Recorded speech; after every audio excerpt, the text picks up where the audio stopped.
Coucou tout le monde, c'est Yui, j'espère que vous allez bien, moi en tout cas ça va super. Aujourd'hui on se retrouve pour un nouveau concept que je vais mettre en place sur ma chaîne YouTube, c'est les threads d'horreur, voilà. Écoutez les gars, j'espère que ça vous plaira, en tout cas c'est mon tout premier, donc soyez indulgents s'il vous plaît, si je raconte mal, bah my bad. Je vais vous raconter des threads d'horreur basés sur un manga, mais je vous en dis plus juste après l'introduction.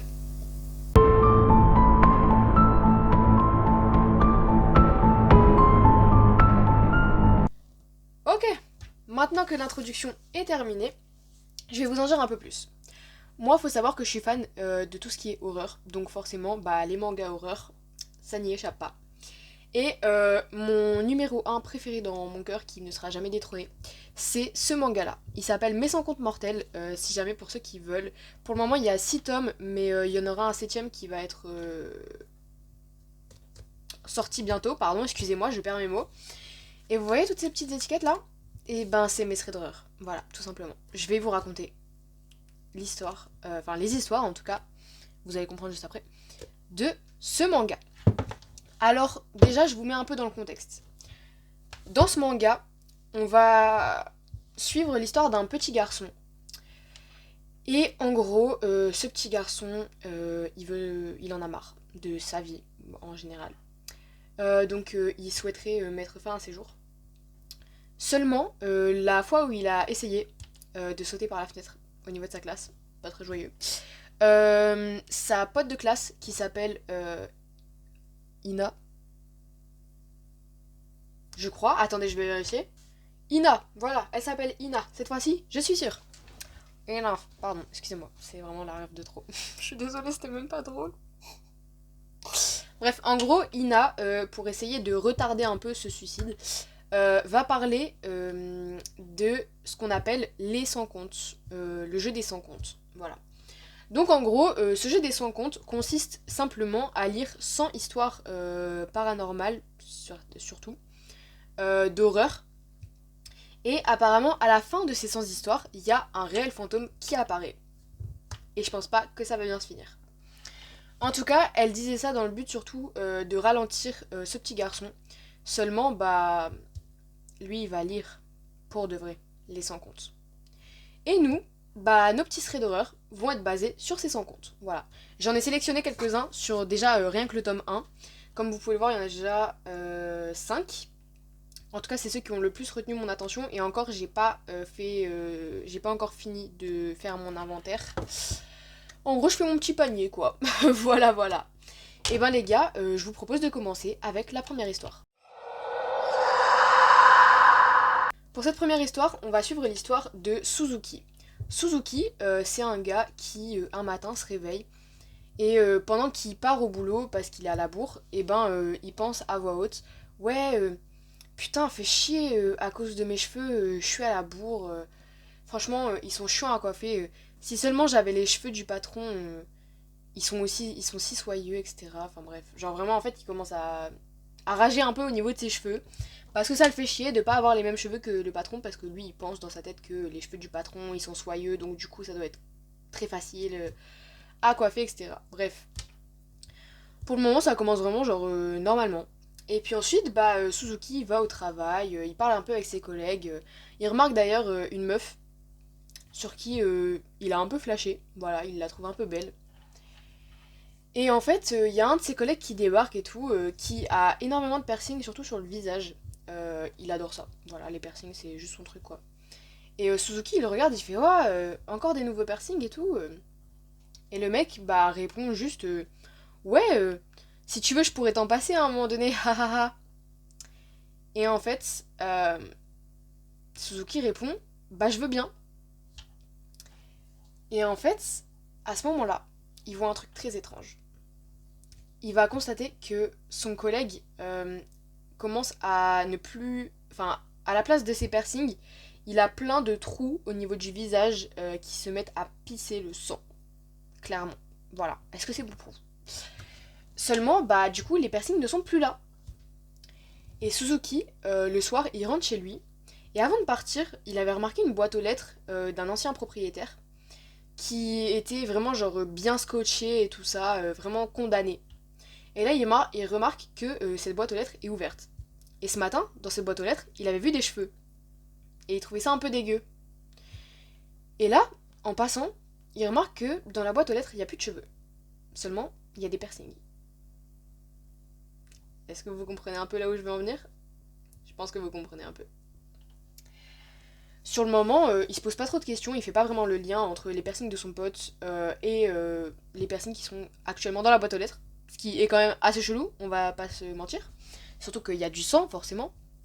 Parce que je vous rappelle quand même que ça a arraché, en fait, la peau de son collègue, du coup. Et du coup, c'est vrai qu'à partir de là, bah écoutez, pour le moment, lui, il se pose pas de questions. Ça a l'air d'aller. Genre, il trouve ça un peu chelou d'avoir des personnes quand même dans sa boîte aux lettres, alors que de base, il y avait des cheveux, et que déjà, il trouvait ça crado de base, mais là, c'est un peu bizarre. Surtout qu'il y a du sang. Et que ça ressemble bizarrement à des personnes qu'il a déjà vues. Mais bon. Suzuki, il retourne se coucher, franchement, il s'en bat les couilles. Il a passé une journée de merde, il veut juste se poser, dormir, et qu'on le fasse pas chier. Du lendemain, il retourne du coup travailler comme d'habitude. Cette fois-ci, il n'y a pas de machin en mode il est en retard, etc. Tout se passe bien.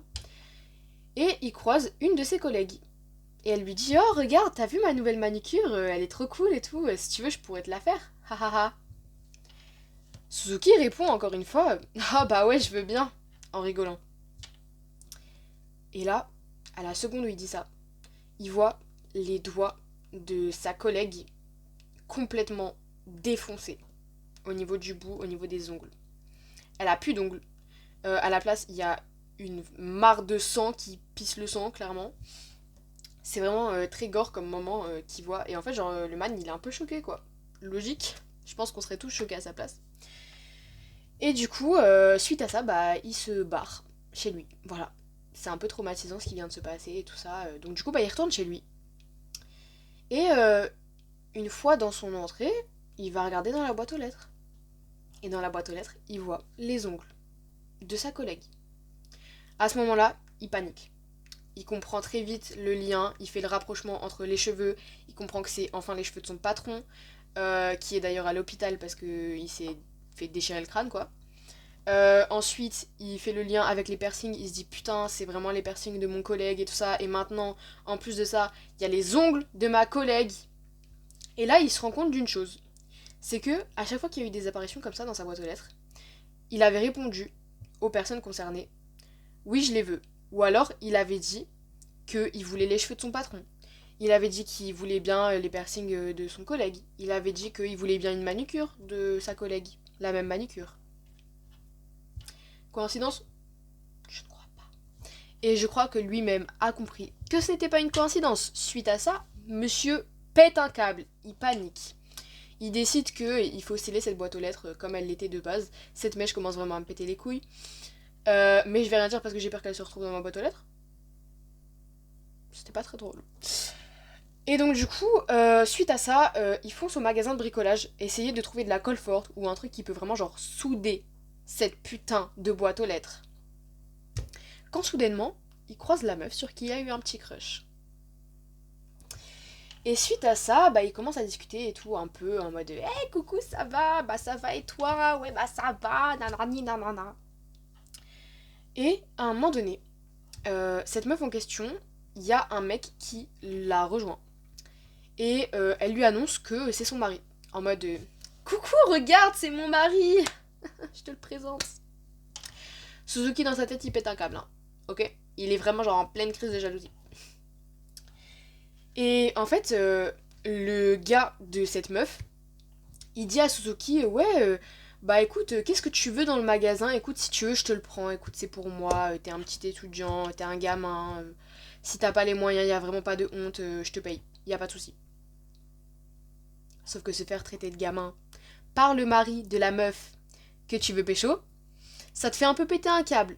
Non? Bah Suzuki, lui, oui, il pète un câble. Voilà. Il est vraiment genre en mode... il pète un plomb. Il devient un gros psychopathe et il lui répond tout simplement, droit dans les yeux: je veux ta femme. Je pense que vous devinez la suite. Mais je vais quand même vous la raconter parce que sinon c'est pas drôle. Suite à ça, cette fameuse femme disparaît. Donc du coup, son mari il commence à la chercher un peu partout, il est confus, il comprend pas où est-ce qu'elle est passée. Et Suzuki se rend compte de sa grosse boulette. Il vient de se rendre compte que, comme un gros débilos, il vient de penser encore une fois à voix haute. Comme le matin d'il y a quelques jours, vous captez. Suite à ça, il court à fond les ballons chez lui, parce qu'il se dit putain, la meuf est dans ma boîte aux lettres. Et il a pas tort. Seulement, dans sa boîte aux lettres, quand il ouvre un peu comme ça en décalant, il se rend compte qu'il y a seulement la tête de cette femme, les yeux grands ouverts en train de le regarder. Un regard vide et une tête ensanglantée, en train de pisser le sang, clairement. Il n'y a pas le corps, il y a juste la tête, parce que bah tout ne passait pas dans la boîte aux lettres, logique. Et du coup, bah le man il est dégoûté. Et c'est comme ça que se finit notre première histoire d'horreur. J'espère que ça vous aura plu. J'espère que si jamais vous avez regardé ça en mangeant, vous allez comprendre qu'il faut pas regarder la suite en mangeant et qu'il faut pas regarder mes séries d'horreur en mangeant. Un peu gore. Écoutez les gars, j'espère que ça vous aura plu pour ce premier thread d'horreur. On s'en fait un deuxième à la suite? Moi je propose que oui. Écoutez les gars, je suis chaud. Ouais? Bah c'est parti, allez. Au suivant, on passe au deuxième. Ok, j'ai regardé un peu de nouveau la prochaine histoire parce que du coup, je voulais pas tout oublier. Les gars, on va passer à un truc très tragique et très superstitieux surtout, je pense. J'espère que vous n'êtes pas comme ça d'ailleurs, parce que sinon, on est dans la merde. Je vous le dis direct, on est dans la merde. Je vais vous raconter l'histoire d'un homme qui a rencontré une femme lors d'une soirée entre potes. Et en fait, ils se sont mis ensemble lors de cette soirée parce qu'ils ont découvert tous les deux. En fait, ils ont un ami en commun qui a dit ouais, bah venez, on compare un peu les lignes de nos mains. Et vous savez, il y a une superstition qui dit qu'en gros, il y a une des lignes de nos mains qui montre un peu la durée de notre vie. Et ben en fait, le mec de l'histoire et la meuf, ils sont très croyants par rapport à ça, ok? Et tous les deux ont une ligne de main très courte. Et ça les a un peu étonnés sur le coup parce que c'est vraiment genre les deux seuls de la soirée à avoir des lignes de main très courtes. Du coup ça fait que bah ils se sont rapprochés et tout, ils se sont mis ensemble, ils ont une belle vie de couple, si belle qu'ils ont eu même un enfant, un petit bébé, très mignon. Je me rappelle plus du tout les prénoms parce que j'ai un peu la flemme, mais franchement très cute comme histoire pour le moment. Pour le moment. La suite les mois. Suite à ça, en fait, bah du coup, ils ont très vite emménagé ensemble et tout ça, ils ont fait un peu leur vie ensemble. Seulement, le fait que leur ligne de main soit très courte, ça les inquiète un petit peu, déjà de base. Mais il faut savoir que leur bébé n'a pas de ligne de vie. Donc là où il est censé avoir une ligne, je crois que c'est bah, genre les deux là ou une des deux là, bref. Bah en fait, le bébé ici, il n'y a aucune ligne. Il y a vraiment genre rien du tout. Ce qui fait que bah, les parents, étant très superstitieux de ces fameuses lignes de vie, bah ils sont un peu en mode ouais, enfin c'est un peu dérangeant pour eux quoi. Mais pour le moment, ils calculent pas trop.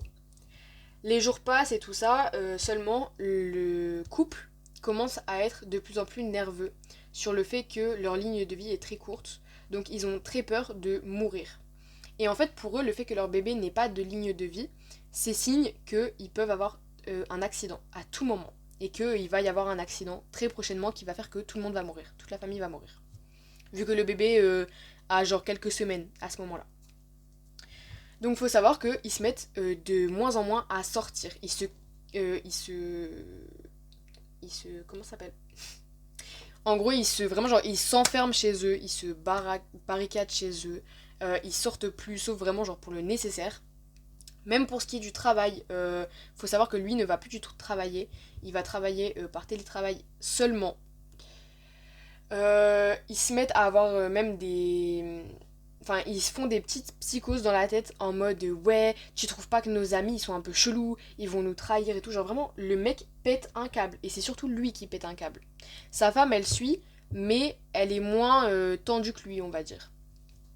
Et ça fait que lui, genre vraiment, il est vraiment là en mode putain, on va bientôt mourir, si ça tombe, c'est nos amis qui vont nous tuer, parce que je sais pas, genre lui, ça fait une semaine que j'ai l'impression qu'il parle dans mon dos, puis tes copines à toi, c'est bizarre, elles t'invitent plus en disant qu'elles ont une vie très occupée, pourtant sur les réseaux sociaux, ça a pas l'air d'être le cas, etc.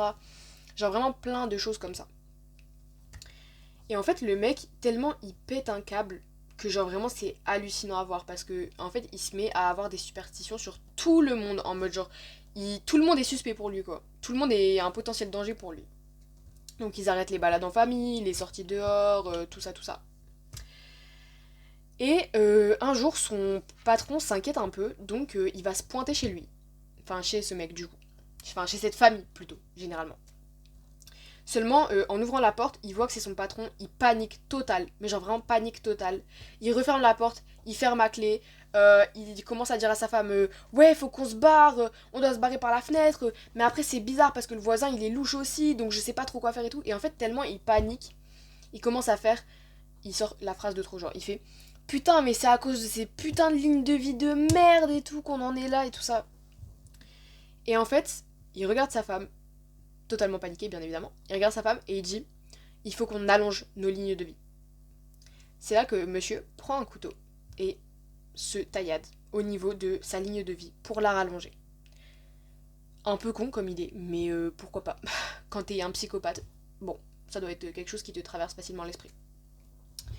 Seulement, il va pas le faire qu'avec lui. Il va prendre de force la main de sa femme qui lui dit non mais arrête, s'il te plaît arrête. Elle est vraiment pas chaude pour faire ça parce qu'elle est quand même superstitieuse mais faut pas abuser non plus. Elle sait très bien que c'est pas ça qui va leur allonger la vie. Et lui, il s'en bat les couilles, il lui prend le poignet, il serre très fort, il lui tranche la main pour avoir une ligne de vie égale à la sienne. Voilà. Donc en gros, il tranche toute la main quoi. Genre vraiment tout là. Arrive le moment du bébé qui est par terre. Pour le moment, le bébé ne se doute de rien parce que pour lui, bah, c'est son papa en fait. Donc, genre, il n'y a rien de grave, c'est normal s'il fait ça. Sauf que son père prend la main du bébé, clac. Et le problème, c'est que bah, le bébé se met à pleurer. Donc, le patron, il est là en mode mais putain, mais qu'est-ce qui se passe et tout. Il donne des coups dans la porte et tout ça pour essayer d'ouvrir la porte en fait. Que quelqu'un vienne ouvrir au moins. Putain, mais qu'est-ce qui se passe à l'intérieur? Mais qu'est-ce que tu fais là?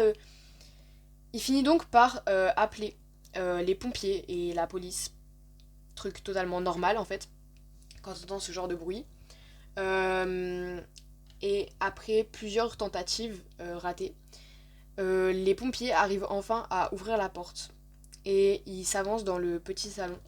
Et ils découvrent sur le canapé 3 cadavres d'une belle famille. Les 2 parents assis l'un à côté de l'autre, le bébé sur les genoux. Et le seul truc qu'ils voient aussi en arrivant, c'est donc ce couple et la main de l'homme qui pend sur le canapé avec bah, la main complètement tranchée quoi. Et le sang qui coule par terre. Voilà voilà, j'espère que vous allez bien dormir ce soir. J'espère que vous n'avez pas des parents superstitieux aussi. Force à vous sinon. Franchement, si vous croyez à ce genre de choses, c'est votre droit hein, bien évidemment. Mais ayez quand même à l'esprit que c'est pas parce que vous tranchez votre main que ça va réellement rallonger votre ligne de vie, ok? Faut avoir ça quand même à l'esprit, c'est pas du tout la solution. Bref. En tout cas, bah écoutez, ça m'a bien plu, ces petits threads d'horreur. Je sais pas si vous, ça vous plaît ou pas. Si jamais ça vous plaît, bah n'hésitez pas à me le dire, comme ça, moi j'en fais d'autres. De toute façon, c'est prévu d'en faire assez régulièrement, parce que je sais que souvent on reproche à Squeezie, qui fait aussi des threads d'horreur, justement de pas poster assez, surtout en ce moment. Moi aussi j'en veux en fait des threads d'horreur. Non mais réveille-toi Squeezie en fait, on est où là? Bref, donc je vais essayer d'être assez régulière, j'essaierai d'en poster assez souvent. Je vais essayer de poster pas mal ça. Je vais commencer du coup sur tous les tomes de Mes 100 contes mortels, parce que c'est vraiment des histoires pas mal comme vous avez pu le découvrir là. Si ça vous donne envie d'acheter le manga, bah franchement n'hésitez pas, moi c'est vraiment mon coup de cœur de fou. Puis après je continuerai avec d'autres mangas, d'ailleurs je peux vous en montrer un peu. J'ai Le Poissonneur aussi que je voulais faire en thread d'horreur. C'est une série en 3 tomes, donc ça va aller assez vite globalement. Ensuite, j'ai ça, Pumpkin Nights. Pour le moment, ils sont au tome 7, donc en vrai, j'aurai aussi pas mal de stock, je pense. Mais faut que je puisse finir avant de vous raconter, mais ce sera une histoire longue du coup. Là, c'était 2 petites histoires courtes. Et quand je vais faire bah, sur ce truc-là, sur ce manga-là, ce sera des histoires vraiment courtes, comme vous avez pu le constater. Donc voilà. En tout cas, j'espère que ça vous aura plu. N'hésitez pas à aller voir sur Instagram, c'est là-bas où je donne toutes les infos, surtout pour mes sorties de vidéos YouTube et tout ça. Il y a vraiment plein d'informations là-bas. Allez voir. Allez voir aussi mon TikTok, juste là après cette vidéo il y aura tous mes réseaux. Donc n'hésitez vraiment pas à aller voir et à me donner de la force, ça m'aiderait beaucoup. Et sur ce, moi je vous fais des gros bisous, j'espère que ça vous aura plu, que vous avez regardé jusqu'au bout. Merci beaucoup d'avoir regardé la vidéo du coup. Voilà, j'en profite pour vous remercier au passage. Et moi, je vous fais des gros bisous, je vous dis à bientôt pour une nouvelle vidéo YouTube.